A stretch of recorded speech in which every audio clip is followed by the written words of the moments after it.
How do you know that you are in a toxic or dysfunctional relationship? Maybe you think you are in a normal relationship and all relationships are like that, but maybe yours is dangerously toxic and harmful to your health, physical and mental welfare. And to find out and probe a little bit further, we talk to a relationship expert today, Nawar Suraj, who is a qualified psychotherapist who has been involved in advising people on such relationships for many, many years. And she has an interest and also has done detailed research into toxic relationships. So we welcome our guest, Nawar Suraj. Assalamu alaikum wa rahmatullah. How are you doing? I'm good, thank you. Jazakallah for taking time to come and participate in this program.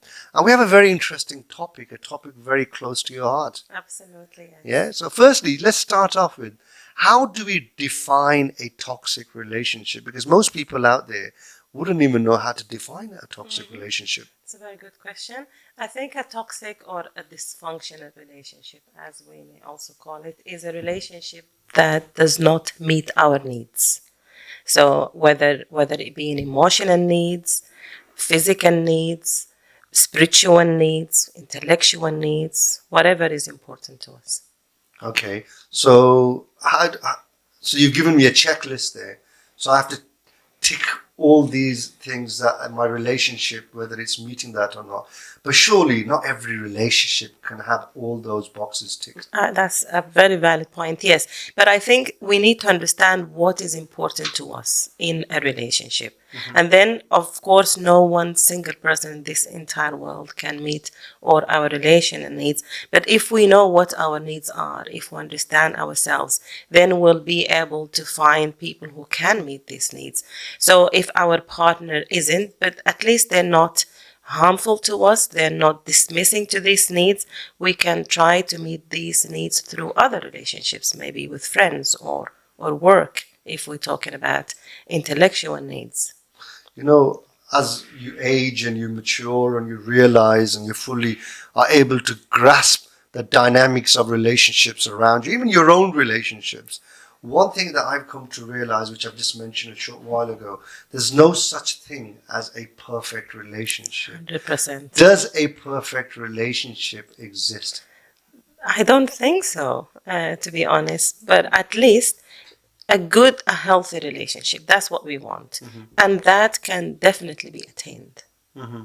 So when we talk about toxic relationships, is that the same as dysfunctional relationships? Yes, it is. So as I said, a relationship that's not meeting our needs. And you said you gave me a checklist here, but these are maybe the important areas for me personally, but there are different needs. So you need to understand what is important for you. As you said, when people age, maybe spiritual needs are important for them. So if they are with someone who is not interested in that, who maybe would like to go and travel the world, so that means there is an issue here. So a dysfunctional relationship does not necessarily people have to fight. It's not a violent relationship, as a lot of people may view it. So that's the first thing that comes to mind when we talk about dysfunctional or toxic relationship, that there's an element of violence in there. Yeah. And also this, let's clarify, we're not just talking about like marital relationships, a relationship between husband and wife. Yes. Toxic either way. I mean, relationships could be anything from brother and brother, mother and father, friendships. Friends. Yeah, yes. Friends is a big one. Yes. Now, how many people have toxic friendships, yet they still cling on to them? Yes. Maybe it's insecurity, maybe it's some state of desperation. Yes. So have you got any sort of, within the confines of marriage, framework of marriage, do you have any examples that you can share, obviously without revealing identities, or Sure. what's a typical toxic relationship that you have to advise somebody on? Well, that's a very good point. I work with a male client, yeah. who's been in a relationship for 20 years with his wife. Okay. But then he's recently been working on himself, understanding himself now. The kids are older, he's got this space. But his wife is so dismissive to these needs, and she's only thinking about what he gives her, what he brings home, and they started to grow apart. So that is an example of a dysfunctional relationship, although they live together and they have kids and all that. But the fact that she's very dismissive to his needs, to his development, and to what he requires in this stage of his life, it's been really difficult for my client. So how do you advise somebody who's in that relationship? What should they do? Well, as you may know, therapy is not about advice, but it's more about helping people understand what's important for them.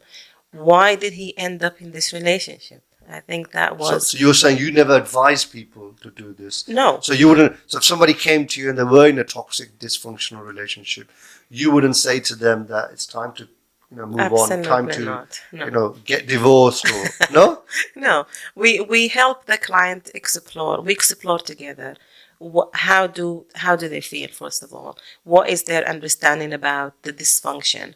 Why do they believe they got into this place? And you won't be surprised that it's all rooted in early attachment and childhood issues. Would you say a lot of dysfunctional relationships, especially from the part of it could be from both really, aggressor or the one who is at the receiving end of the aggression, there's childhood issues like maybe abuse involved? Yes. First of all, let's clarify that it's not about an aggressor and someone who's a victim. I believe as a relational therapist that all relationships are co-created. So there is no, even if it seems like someone is violent and the other person is the victim, of course, violence is wrong by all means. But the fact the other person who is the victim has also contributed to this pattern. So that's the first part. And yes, I do believe it's all rooted in our childhood, because this is the time where we develop our blueprint of relationships. What are relationships? How did we feel at home? If home felt safe, if home felt I'm able to express myself, express my needs, express my emotions, then I will develop all these things, and they will be hardwired in my brain, and that will enable me later on in life to choose people in general, whether partners or otherwise, who are able to meet my needs. So are you saying that we mirror the relationships that we witnessed when we were kids, maybe the dynamics of our own parental relationships? Absolutely. In the sense that when I was growing up, if I saw my father treating my mother in a certain way, that may be the blueprint for my relationships when I grow up and get married. Yes, you may not necessarily, you may decide that consciously I do not want to be like my father. However, what's wired inside you are these feelings, so relationship will not feel safe. So you will end up creating another situation where you just don't feel safe. Okay. So majority of the time, would you say, when you've clarified this, there's no such thing as an aggressor, one person who's sort of the aggressor in a toxic relationship, the other one's receiving. Maybe they're both toxic. Yes, absolutely. They both, because the victim has enabled the aggressor, didn't they, by staying and continuing in this relationship. Obviously, they don't know. They think they're unable to exit this relationship. Without being gender specific. So you could have, let's say, one spouse is accused of beating up the other one, but we don't know if you go behind the story, behind the scenes, maybe they were provoked by the other spouse to such an extent that this was a reaction. Of course, that's obviously not when it's not justified. We cannot justify the aggressor's behavior by being provoked.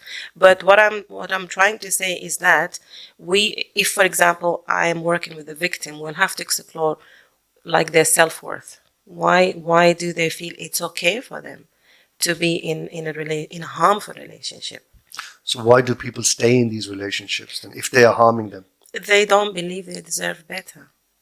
So they don't think they have a choice, basically. That's number one. So if a woman or a man come to me and they say, I'm in this relationship, first of all, we need to talk about safeguarding. We need to rehouse them. We cannot start therapy if someone is in crisis. So we cannot continue working with this person if we know they've been beaten up day and night. So first of all, we need to help them to Make them safe. explore, yes, other ways, exactly, make them safe, make sure their basic needs are met. Then we'll start working on how the abuse or the abusive relationship has impacted them. And what are the attitudes of the authorities in dealing with these types of toxic relationships? Is that something that, they're not interested in, or is that, as you said, they're only interested when it gets to a crisis point, when somebody is physically being harmed? But there's a vast sort of amount of people who are probably living under mental coercion, psychological sort of pressures, that nobody outside of that house is interested in dealing with the issues. Yes. Yes, absolutely. And we have so many examples of that. We can talk about narcissists who deliberately make their spouse or partner or friend feel inadequate, not good, not worthy of love. And the other person is so traumatized, they actually don't believe there is a way out. Really? So they've gone into like some sort of a mental prison then. Absolutely, yes. And many times I've read where somebody who is in that situation, it's just a matter of them taking that step outside of the house and seeking help or leaving that relationship. Yes. But for many, that's the hardest part to do. It's taking that step to end that relationship or to leave that relationship. Yes, and this is where therapy comes into place. So first of all, it's about getting them into therapy. Obviously, we can't go help people unless they come to us. So people come to therapy when their defenses no longer support them. So every one of us, we develop different coping strategies to deal with difficult emotions. For example, avoidance, humor, sarcasm. We can get ourselves so busy and involved in other stuff. So if someone's defenses are compromised and no longer serve them, this is the time where people come to therapy. They say, oh, I can't do this anymore, no more. I need help. So when people come to this place, then we can start helping them. So do you find a healthy, confident, sort of normal person can go into a relationship and over the years they could sort of be so traumatized that they no longer are the same person they were when they've entered that relationship, maybe through that mental torture from one spouse, that they've lost their confidence, self-esteem, and they're in a worse place? Yeah, I doubt that they would have had this healthy start in life. Oh, really? Okay. Yeah, so if you dig deep, yes, they most of the time they have ignored the signs. They just thought this is the right person. But again, marriage and having kids can trigger stuff from the past. So when we're in a certain maybe time within the relationship, we start reliving stuff from the past maybe, and we can reenact the trauma. But there is no way that there will be someone who had secure attachment style where the primary caregiver and their emotional needs were met. They felt heard, understood, loved, and validated, and end up in dysfunctional relationship. I've spoken to many men who've said they've gone into a relationship where the dynamics have been such that they are confident, they're in the lead in that relationship. But over a period of time, if they get married, the dynamics of that relationship start changing, where the woman slowly starts belittling, humiliating, undermining the man, and he's lost his confidence, and he's now at a state where he's not his normal confident self as he was when he entered into that marriage. And the woman now has got him in a state where he wants to leave a relationship. I'm telling you examples I've come across. He wants to leave a relationship. He's not happy, but he's unable to because financially couples get tied together. Maybe there's a mortgage on the property, there's loans, there's debts. They cannot just walk away. And obviously there's children involved. Absolutely, yes. Yeah? So what would you advise a person who's in that in that situation? Sure. I think I just want to maybe explain a relationship model that's called transactional analysis, or TA, okay? So transactional analysis. So it's a type of therapy, but I'm just going to touch on this idea of parent, adult, child ego states. Okay. Every single person of us has these three ego states, okay? Okay. So in a relationship, it depends on what is your most dominant ego state. So I So hear ego state. ego state. So I Okay. hear the man you're talking about sounds like his child ego state is very big, Yeah. and his wife's ego state is the most dominant ego state is her parent ego state. So this relationship is actually being sustained from a child parent relationship, as we call it. Okay, so if you think about it, I know you're saying financially and all these commitments, but really it's actually deeper than that, because a child cannot live without their parent, and the parent cannot abandon their child. So we call that in psychology, they're maintaining this transaction, a child parent transaction. So the child in a relationship is what's keeping them together. Absolutely. And But- the parent, the child parent dynamic is Yeah. what's keeping them together. But in therapy, what happens is therapy is about fostering more adult ego state. So when they come to therapy, we empower them and we try to get them connected to their adult, emotionless, logical part, so that they can see this relationship for what it is rather than, oh, I can't leave this person, I can't live without them. Okay. So, but financial considerations are very important as well, They aren't are, but then when they are being approached from an adult perspective, then you can say, okay, so what do I prioritize now? Do I prioritize the money aspect of things, or do I prioritize my needs and dignity and integrity?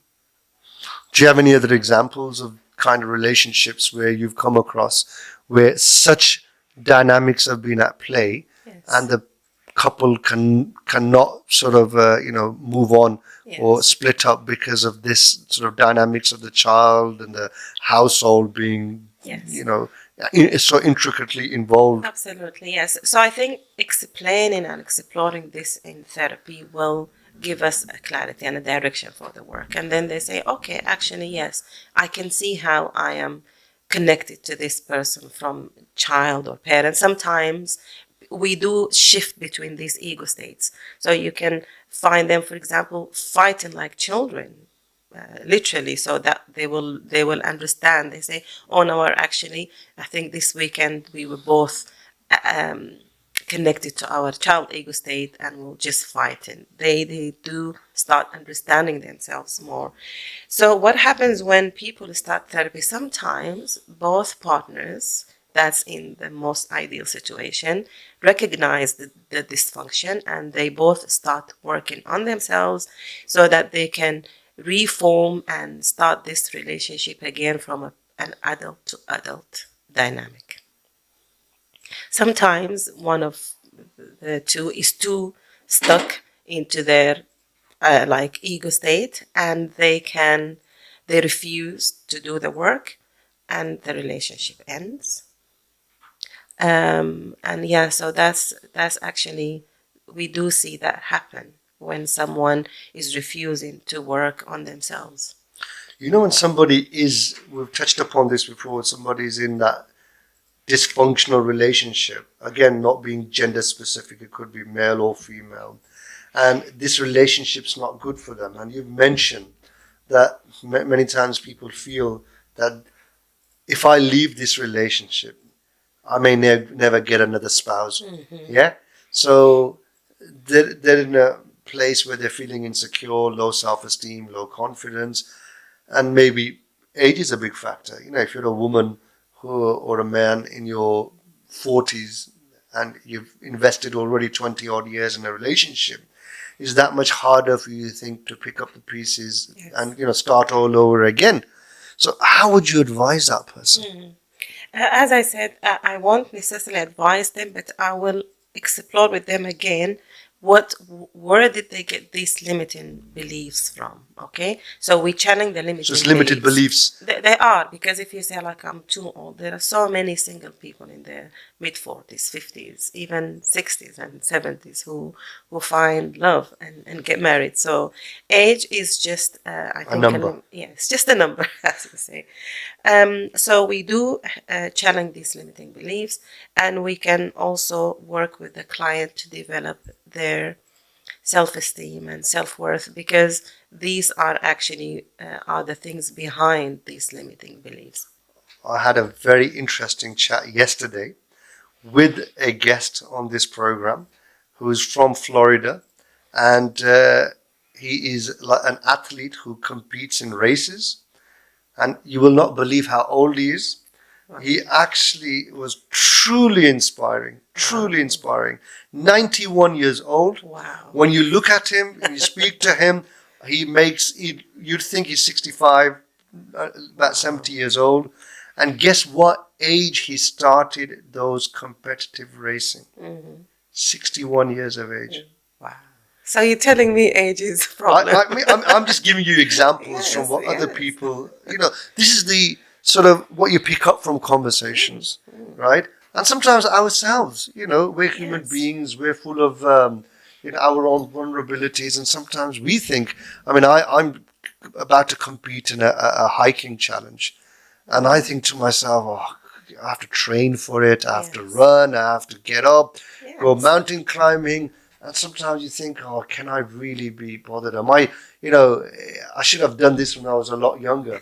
But again, these are limiting beliefs that we need to overcome in our own mind. Absolutely. Because I've achieved things where at the outset they seemed insurmountable, but you have to have a belief, you set a goal, and then you take action. Absolutely. Right? So it's no different to relationships. Exactly, because sometimes, like, when you start your life, you don't know much about yourself. You learn as you go. Yeah. Like, we don't come with a manual. So if you connect with your purpose or with whatever, a meaningful way of living later on in life, that's interesting, and it's possible. You've mentioned about the people who are already in these long-term relationships. They could be toxic, they could be dysfunctional, but how do we ensure we don't get into them in the first place? Let's say I'm looking for a spouse, I'm looking to get married. What sort of a guide do we have to ensure that we tick this box to make sure we don't end up with the wrong person? That's an excellent question, and I think prevention is better than cures. Okay, so tell us, please. Well, I would advise people who are not in therapy to actually do some sessions before they get married, because these sessions will help you understand yourself, your parents' dynamic, their marriage dynamic, any unresolved traumas from your past, any unresolved relational issues. And once you address them, then you will have clarity about what do you want. And again, you can also do premarital counseling with your potential partner. Is that something you offer? That's something I offer, yes, and I do offer counseling therapy as well. So for like a premarital workshop, discourse, whatever. Yes, I offer that, and couples therapy as well. So I guess that's a very good start, and I'm actually working with a client individually who started with her husband-to-be premarital. So do they come in together? No, they don't come to me because of conflict of interest. So I work with her, but that's something she did with her fiance on the side before they got married, and things are going really well. I always say that, especially this day and age, when people are looking to get married, we spend far more time, investment, whether it's financial, emotional, into planning the wedding, but not the marriage. Yes. That's why, the divorce rate is very, very high now. Sadly, people are not equipped for modern day life as a couple and when they are married, because once the romantic dinners are over, they meet each other before the marriage for a small limited period of time. Maybe he's wearing a mask, she's wearing a mask. You do not get to see the real person. Yes. Who that person what their inner reality is. Yes. Until you start living with them 24/7. Absolutely. Yes, but at least if you try to understand yourself and needs and resolve these early traumas, then you will be in a better place of finding someone who is compatible to yourself. Okay. But what about, I mean, would you say it's possible? Yes, it's everything is possible. But would you say more often than not, people never find a spouse which ticks all the boxes? There has to be some shortcoming somewhere. Yes, of course, 100%. Therefore, they need to understand what are the needs that only a husband can meet. Do you get me? For example, if it's important for you to settle down, get married, and have kids, then you can definitely not be with someone whose family is not important for them.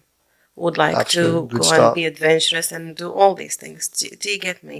Yeah. But then, if, for example, your partner to be husband or wife is not, for example, interested, you don't share the same hobbies, that's okay.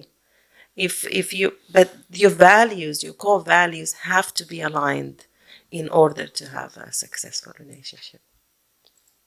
Okay. And let's talk about other dynamics, other types of relationships.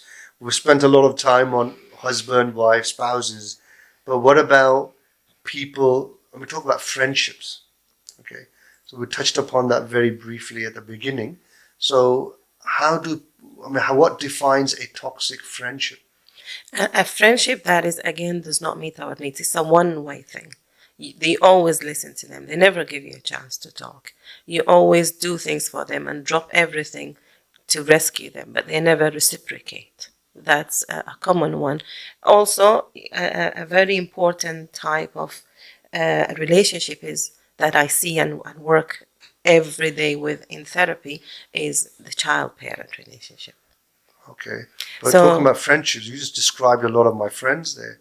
So maybe I need to cut some of those off from my life. Probably, yes. I mean, without doubt, look, everybody is going to have friends which, when you are with them, they drain your battery Yes. in terms of your suck the Yes. energy out of you. Yes. And one way I analyze that this person is there just for themselves is, as you just quite rightly said, they're doing most of the talking. They're the one offloading their data onto you, Yes. right? And they always are asking for something. Yes. They only come up or text you.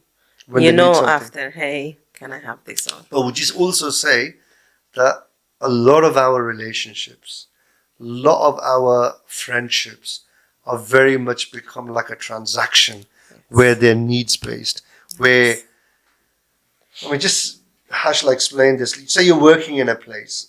These are your work colleagues. You think these are your best friends, they're your good friends. But the fact is, you're all just fulfilling a need for each other. Yes. Soon as you move companies, go and work somewhere else, those relationships will diminish in their importance. Yes. Maybe the same people will not be taking and answering your calls anymore. Or you may not be interested in talking to Yes. them because you don't have anything in common with Yes. them anymore. Yes. So would you agree a lot of relationships, friendships have become very transactional in nature? Yes, I agree, and that's sad, and that's maybe the nature of the time we live in. Exactly. Yeah. This is very relevant to the times that we live in. Yeah. We're so busy, we're more stressed, and we basically And disconnected. disconnected. Yes. Yeah. And how much do you think this current day and age, I mean, what is it about this day and age has created that situation? Is it the stressful lives we are living in? Is it social media? What is it? I think it's all of the above. Yeah? Social media is a big one, obviously. It really, people are so absorbed in it, so absorbed into their how they look, and yes, it's really sad to see, especially the young I mean, I think generation. social media or these smartphones that we have now have had a detrimental effect on our real relationships, where Yes. even in the household, people are busy on their phones rather than engaging with the people that they're living Yes. with. And the example that I mostly give is, let's say you go to a function, maybe it could be a wedding function, and there's a table of 10 People are sitting there. These are people that who know each other or know of each other. They've met after a while, but the majority will be on their phones, Yes. engage with somebody far away rather than the Yes. person physically sitting next to them. Absolutely. And that's a coping strategy or a defense mechanism that I was highlighting earlier, is that there is something like there is a need for them to reach out to their phones because they don't want to listen to these emotions. So there are unresolved issues that if you allow yourself the space, you would connect to them. But they don't want to. They don't feel ready. They don't have Sorry, I didn't understand that. If you just clarify that a little bit more. Okay, so it's well, social media and phones in general are a form of distraction. Okay, so why do we want to So it distract stops them? us from dealing with the real issues. Absolutely, yes. Okay. We don't want to listen, and because if you remember during COVID, a lot of people came to therapy because they've had time for unresolved stuff to resurface. So you can no longer distract yourself by work or by That's when commuting divorces went through the roof as well, well, isn't it? because people recognized the dysfunction in their relationship and say, hang on a minute, Because we're just previously they were busy at flatmates. work. Exactly. Yeah. So now they're time to be locked in the same house 24/7, Yes. and they realize, oh, I don't really want to be with him, or I don't Yes, want to I be don't with her. enjoy being with this person, and that's another reason why people. So we talking about the other end of the spectrum where there's violence and abuse. That's very clear. People don't even disagree on that. But there's another form of dysfunction when you no longer enjoy the company of this person. So going back to how that scenario I gave you of people in a public place, and even it could be on public transport, people are no longer talking to each other, they're engaged on their phones. That seems to me, I'm not a psychotherapist, that people have put some sort of a safeguarding defense barrier up, Yes. saying, don't talk to me, don't come invade my space, Yes. I want to be left alone, and I do not want to deal with anything which Yes. may result from the interaction with you. Yes. Yes, that's right. And that's the disconnection I'm talking about. So, how can people connect with others if they're disconnected from themselves? Please tell us.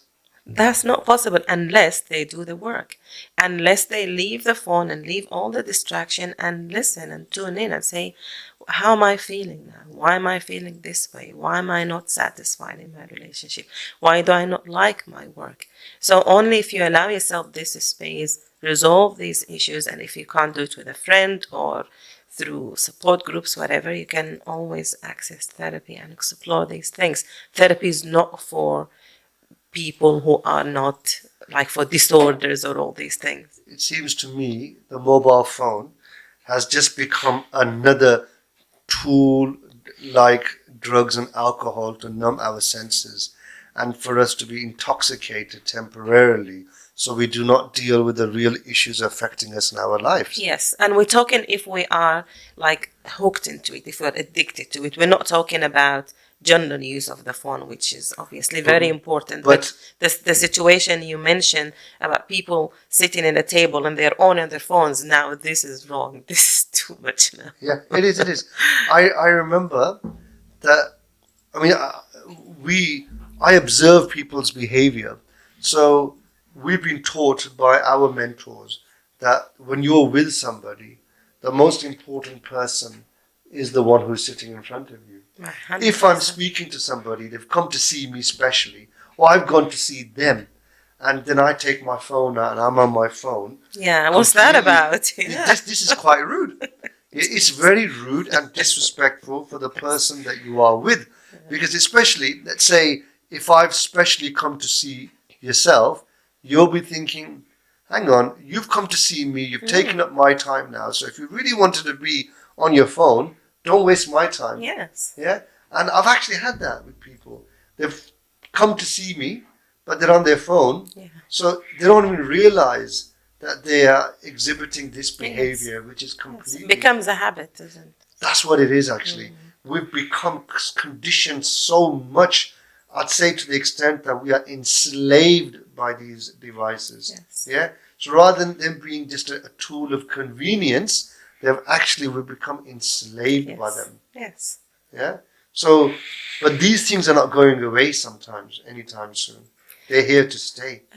Unless we actually raise awareness, and maybe like yourself, if you meet one of those people who are on their phones, tell them like, maybe share your discomfort. Yeah. But maybe a lot of the time we feel it's okay to do that. It's not okay to do that, but it's okay. I do tell people like, oh, can we talk now? I see your phone, or you can joke about it. Oh, here we go again. You Yeah. got your phone out. Yeah. I mean, what else would you say? I mean, we talked about staying on the subject of friendships. Mm-hmm. So if you are in a toxic friendship, dysfunctional friendship, surely it's a lot easier to walk away from that than a marriage where you are living with someone and there's mortgages, there's kids involved. But why do people still stay in those friendships? Because actually it is hard. If we're talking about again the same child parent dynamic, same mindset comes in. Desperation. Because we're relational beings and relationships are wired in our brain. Yeah. So whether it's our friendships or spouse, romantic relationships or relationship with our siblings, we approach it from the same mindset, from the same position. Am I a rescuer? Am I a victim? Am I a persecutor? Am I more connected to my child ego state or parent ego state? So sometimes you see friends who are the parents of the group. So they will watch out for them. It's literally like they are their parents. So again, it will be very difficult to leave your child, abandon your child, or live without your parent. So some friendships are actually so difficult to exit, and when it ends, and I work with a lot of clients, it does actually feel like a breakup. Really? Wow. You'd think it'd be easier to cut these type of people out of your life. Yes. The logistics are never actually hard if we approach them again from an adult perspective. But when it comes to this child-parent relationship, it's really intense and it's really difficult to break. Nawar, we've spoke about many dynamics of relationships and friendships, and there's one that I want to touch upon before we close is the parent and child relationship. And one thing which I've come across a lot lately is this sort of violence that children are projecting onto their parents. And there's been instances where many children, adult children I'm talking about, have killed their parents. Yes. What's going on there? Yeah. Yes, I do see that in therapy, to be honest, this anger towards the parents, especially when we explore things and client realizes that all these issues are actually rooted in my childhood. It's all my parents' fault, and they start feeling angry. Obviously, the killing, that's a severe form. Probably they have some sort of mental disorders, or they've fallen into psychosis, or these are really extreme. But I'm more interested, and I see that every day in my clients' work, is that when they start realizing it's all rooted in childhood, they start feeling very angry towards their parents. Some people cut their parents completely, and I really feel sad, because when we explore these things in therapy, the goal is never to cut ties. It's actually to understand what happened. This is how we develop as human beings. So this is childhood trauma, which basically they continue sort of carrying with them into adulthood. Yes. So when they realize it's all in childhood, they start feeling extremely angry towards their parents. They don't want to talk to them. And obviously we need to support them to release their anger until they develop compassion towards their parents and understand, actually, my parents have their own traumas. We are, as Louise Hay says, we are victims of victims. So they didn't have the support to explore or even understand. There were no mental health awareness at that age. What sort of things are people angry about with their parents from the time when they are? Is it not they weren't able to financially give them what they wanted? Or it's not even the finances. It's never about money. It's actually not being able to love them enough. Wow. Not being able to be there for them, to love them and hear them and make them feel safe, because they didn't feel safe themselves.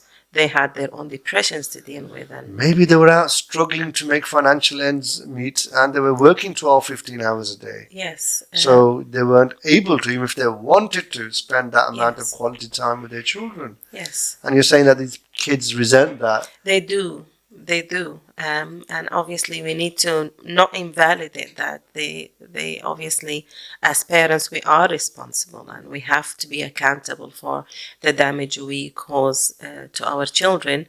But we can always repair relationships. If I realize this, like how my parents contributed to my dysfunctional relationship now, I can repair that relationship with my parents if I work and process it in a safe environment in therapy. But no doubt the parents, as you said, would have their own traumas. Yes. And we have to understand how realistic, we need to really be realistic. Like, can they actually go to therapy? Some cases, yes, parents realize they go to therapy, they deal with their stuff, and they fix their relationship with their children. Some older generation who are maybe uneducated, they don't have the capacity to process things in therapy, then we just have to move on and forgive, and we can't forget, but we can heal outside the parent-child relationship. We can heal in the therapeutic relationship. I'd say perhaps with the older generation, even many people, there's probably a stigma attached to going for therapy. Yes, yes, and some children don't want to tell their parents, actually, I go to therapy. So we need to understand the cultural differences, the generational differences. That's something we need to develop in our work. Does it come across as a sign of weakness if I'm going for therapy that I'm unable to deal with my own issues myself? Well, hopefully not nowadays. I'm very pleased with the awareness we have, and a lot of people now, even older generation, started coming to therapy. Okay. And I mean, I was actually listening to another podcast, and where somebody was talking about mental illness and these types of issues which are now manifesting in our society. And they were saying in the future, mental health is going to be a multi-billion pound industry where more and more people will be suffering from different types of mental illnesses, stress, anxiety, depression. And maybe it's, I don't know, Big Pharma who comes in and steps in again and tries to fill this void, but they will be able to create a multi-billion pound industry in trying to be seen to help people. It's quite scary, that. It is, yeah. So we really hope that people will start working on themselves naturally without having to go down the drugs route, and by increasing awareness. As psychotherapists, you don't advise people down the medical route of taking drugs, sleeping pills, or depression. Well, we do sometimes, depending on how aroused the client is. Yeah. So if the client is too aroused that they cannot regulate themselves, then I would actually refer them to the GP for some medications before we can start the therapy, because they will have no access to the logical side of the brain to process things. But yes, if the person can talk and can engage in therapy without medications, then we wouldn't go down that route. So obviously people have various degrees of issues in terms of the level of illness. Yes. Because would you say, even when somebody comes and talks to you about anything, that is still a type of mental illness? So it's just a lower degree of mental illness. It could be the stress or anxiety. Yeah, but the golden treatment now for some cases is both, is medications and talking therapy. Some people can just do talking therapy without medications, but medications on its own is not sufficient. Do you think some people's issues get resolved just by having a shoulder to cry on, or a sounding board of somebody just to listen to their problems? I do believe so, because we are relational beings, and healing occurs in the relationship, whether it be in a healthy, fulfilling relationship or the therapeutic relationship. So talking helps. It does. So even more important than that is listening. Exactly. Yeah, so we have one We have one tongue but two ears. Exactly. Yeah. Nawar, Suraj, thank you so much for your time. It was very enlightening talking to yourself to try and understand these toxic and dysfunctional relationships. As you know, these are a very, very big part of our society now. Yes. And the biggest problems in our relationships starts from the dynamics of the people, of our interactions with the people closest to us. Yes. And if we can understand which are good relationships, what's harming us, what's good for us, then that would be a good start to build a healthy and stable, emotionally sort of stable society. Yes. Yeah. Yes. But My no pleasure. doubt we will speak again. Thank you so Yes. much. You're And welcome. may we wish you all the best. Thank you. Thank you so much for coming. So as you heard, that we haven't even really scratched the surface of discussing all the different dynamics of relationships. You can just sit here for hours and hours, just talk about one type of relationship. And what has come out from this is that one of the biggest lessons is that when we are in an unhealthy relationship which is harming us physically, mentally, spiritually, a lot of it's down to our own limiting beliefs of thinking that I have no other choice. I have to stay in this relationship because once I leave this relationship, there's nobody else that will take me, especially if I'm thinking of leaving my spouse.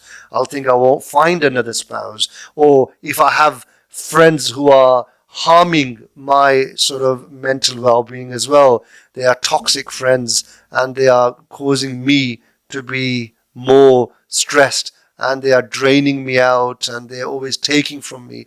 And I think I have to keep giving in to them. I have to keep pleasing them because I won't be able to replace them with another set of friends.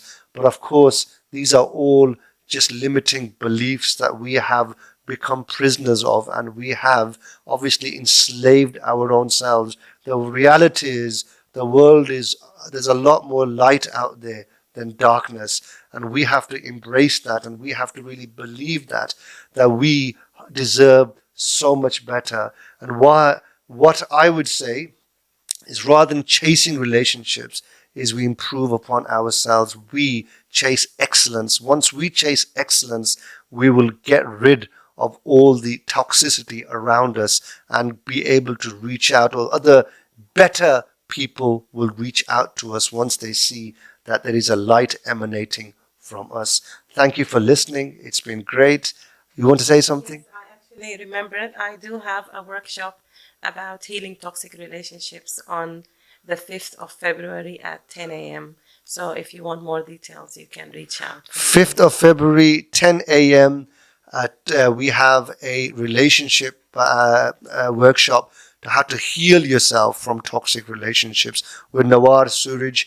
So what I will do after this podcast, we will actually post the link so you can see and be able to register, because it'll be very good for many of you out there who feel that you need healing. Thank you so much. Don't forget to subscribe to the channel. We will continue to bring you more interesting content like this. Thank you so much. Jazakallah.